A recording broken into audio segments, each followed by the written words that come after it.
Have you ever wondered why other countries are sending their warships to the Philippines in the West Philippine Sea?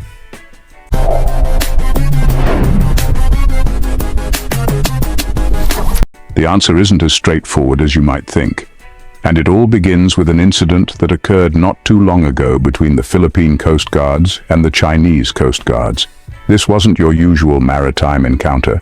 It was a standoff, a face-off on the high seas that resulted in a tragic loss of 3 Chinese Coast Guard lives. The sea, often a symbol of serenity and calm, was transformed into a scene of tension and conflict. A place where 2 nations locked horns, each asserting its presence, each refusing to back down. This incident was not an isolated event. It was, in fact, a reflection of the escalating tensions that have been brewing in the region for quite some time. The West Philippine Sea has become a hotbed of territorial disputes, a chessboard where nations maneuver for strategic advantage. The recent standoff was a spark that ignited a firestorm that is now drawing international attention. But what's causing these tensions to rise? Why are nations sending their warships to the Philippines? Could it be a show of power, a demonstration of solidarity, or perhaps something far more complex? These are questions that require a deep dive into the realm of international relations, geopolitics, and defense diplomacy. It's a journey that will take us from the shores of the Philippines to the corridors of power in Beijing and Washington, D.C., and we're just getting started. So, what could be the possible reasons behind these rising tensions? Keep watching until the end for the answer. And while we're navigating through these waters, do not forget to subscribe and like this video. We're in for an intriguing journey, and we'd love for you to be a part of it. Why is this part of the world, the West Philippine Sea, so important for these countries, you might ask? Well, let's dive into it. The West Philippine Sea is a crucial hotspot on the global map. It's not just about the rich natural resources it holds beneath its waters, but also the strategic advantage it offers. For China, this region has always been a significant part of its maritime Silk Road, a key component of its ambitious Belt and Road Initiative. Control over these waters means a smoother trade route to the Middle East and Europe, and a stronger regional influence. On the other hand, the Philippines, a country made up of over 7,000 islands, relies heavily on these waters for sustenance and livelihood. Its exclusive economic zone in the West Philippine Sea is a vital source of fish, a staple food for its people. Moreover, the region also holds untapped oil and gas reserves, which can substantially boost the Philippines' energy security. But it's not just a matter of China and the Philippines. The repercussions echo far beyond these 2 nations. The West Philippine Sea is a major artery of global trade, with about 1/3 of the world's maritime shipping passing through it.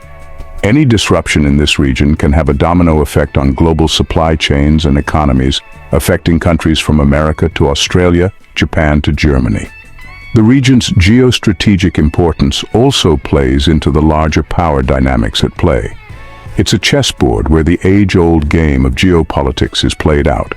The tussle for control between China and the Philippines could potentially redraw the power dynamics in the Pacific, affecting alliances and tipping the balance of power.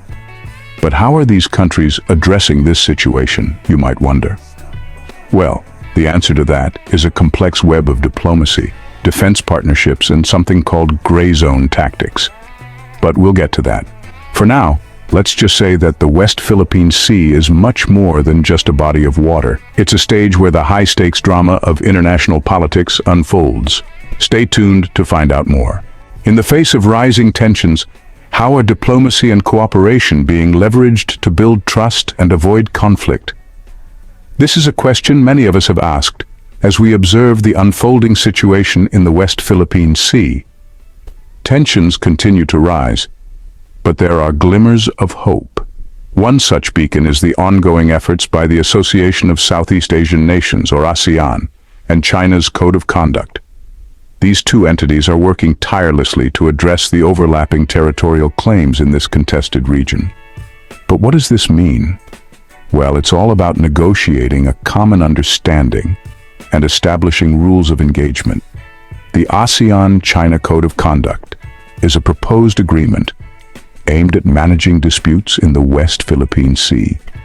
It's a delicate process requiring a balance between the interests of several nations. This proposal has seen slow progress, but it's a step in the right direction, a testament to the power of diplomacy and cooperation. Another significant effort is the use of defense diplomacy. This is a softer approach to security, where military forces engage in dialogue and cooperation to build trust and reduce the risk of conflict. It's not just about who has the most firepower, but about finding common ground and working towards mutual security. In this context, bilateral and multilateral dialogues play a crucial role. These are opportunities for nations to come together, discuss their concerns, and negotiate solutions. They offer a platform for countries to voice their interests and listen to those of others, fostering an environment of mutual respect and understanding. These dialogues can lead to defense partnerships and cooperation, expanding the network of countries working together for regional peace and stability. It's the diplomatic equivalent of strength in numbers, where collective efforts can make a significant difference in preventing escalation and preserving peace. But this isn't an easy task. It requires patience, transparency, and a willingness to compromise. It's a game of chess, with every move carefully calculated and every decision carrying weight. It's about leading through diplomacy and cooperation, building trust one step at a time. Yet despite these efforts, confrontations still occur. But why? This question lingers in our minds as we continue to explore the complex dynamics of the West Philippine Sea. So, let's delve deeper into this in our next segment. Have you heard about the gray zone tactics being used in these disputes? Now, this term might sound a bit murky, and that's because it is. Gray zone tactics are actions that fall somewhere between peace and war, a sort of shadowy middle ground that's as ambiguous as it is dangerous, and it's these tactics that are escalating tensions in the West Philippine Sea right now. China, for example, has been employing these gray zone tactics with increasing frequency. One of their preferred methods is the harassment of Filipino vessels. Picture this: a Filipino boat just going about its business when suddenly it's swarmed by Chinese vessels. It's not an outright act of war, but it's definitely not friendly either. This kind of behavior has become the new norm in the disputed waters, and it's causing quite a stir. The problem with these tactics is that they blur the lines between peace and conflict. It's like a high-stakes game of chicken, with each side daring the other to blink first. These tactics are meant to intimidate and exert control without resorting to outright military conflict, but they also raise the risk of a misunderstanding escalating into something much more serious. And it's not just the Philippines that's feeling the heat. These tactics have raised the stakes for everyone involved, including the United States. With its commitments to regional allies and its own interests in maintaining freedom of navigation, the U.S. finds itself in a precarious position. A small incident could easily spiral into a U.S.-China confrontation, a scenario that no one wants. Now, this brings us to an important question. So, how is the Philippines responding to these tactics? That's a good question, and the answer is not as straightforward as you might think. But don't worry. We'll be delving into that in our next scene, so stay tuned. How is the Philippines, a small country compared to China, standing up against these tactics, you might ask? Well, it's a game of alliances and international support. The Philippines has been proactive in rallying for its rights, especially in the context of its Exclusive Economic Zone, or EEZ. This zone, recognized by international law, provides the country with exclusive rights to explore and use marine resources. But how does a nation like the Philippines ensure its voice is heard on the global stage? It's all about connection and collaboration. The country has been strengthening its security partnerships with nations like Australia and Japan. These strategic alliances are not just about shared defense, but also about mutual respect for sovereignty and international law. And the alliances don't end there.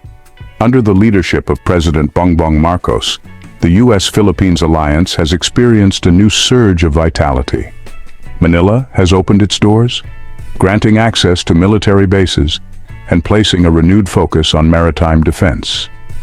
This move not only bolsters the Philippines' defense capabilities, but also sends a strong message to any nation that might question its sovereignty.